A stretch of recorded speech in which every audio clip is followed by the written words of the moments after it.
шинэхүү уран бүтээл болох Засанхан уран сайхны киногоор мэдчилж байгаа таатай байна.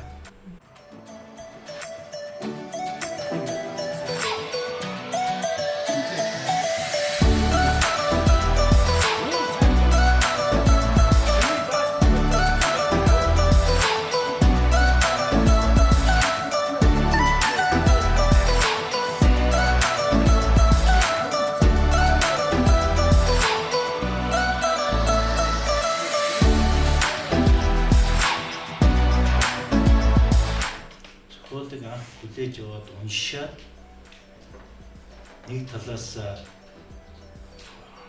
мэдээж одоо амьдралд байх ёстой ситуац тийм нөгөө талаас үзэгчдэд хэлэх үндсэн санаа.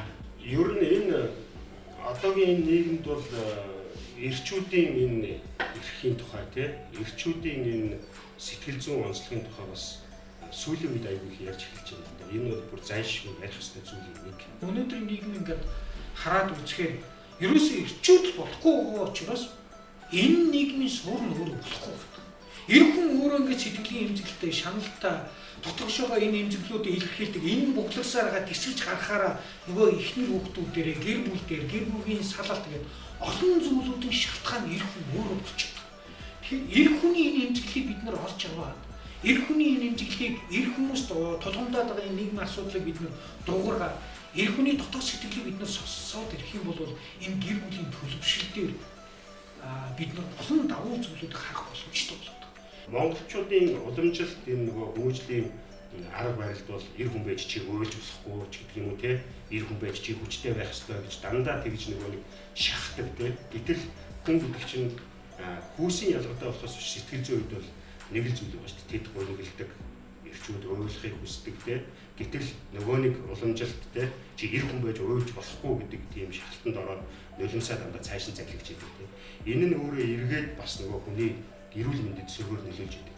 Гэр бүлээрээ амьдарч байгаа боловч энэ хүний цаад дотоод мөн чанар юу болж байгаа юм бэ? Ямар амьдрал нь яаж явж байгаа юм бэ?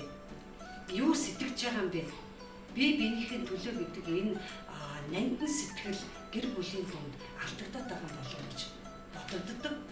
Тэр санааг бол энэ дээр бол бас томроо харуулсан болов гэж бодож байна.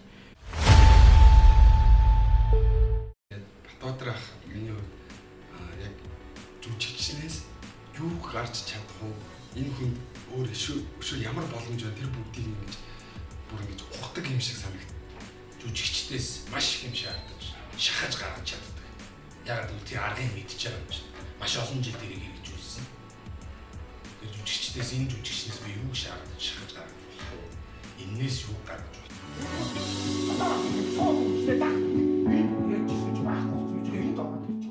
Ар нийлж ажиж чаддаг найруулагч.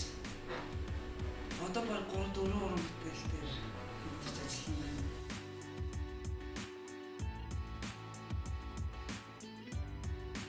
Асны зураатай гэрэлсэн хосуудыг хөвчлөх хүмүүс бол шал өөрөөр үзэхээс олж хардаг. Тэр ямар үзэхээс олж хардаг вэ? Төрөг ч юм уу, ямар нэгэн хувийн ашиг хонжоо ч юм уу өөр үзэхээс олж хараад хөвчлөх хүмүүсийг сайнаар хүлээж авдаггүй юм.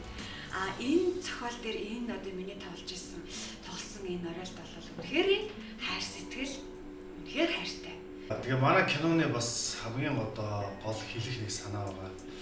За эр хүн тэр тусмаа аав хүн үр хүүхдүүдээ яг ямар хараар хайрлтыг эмэгтэй хүнээс одоо юугаараа илүү ялгардаг юм бэ?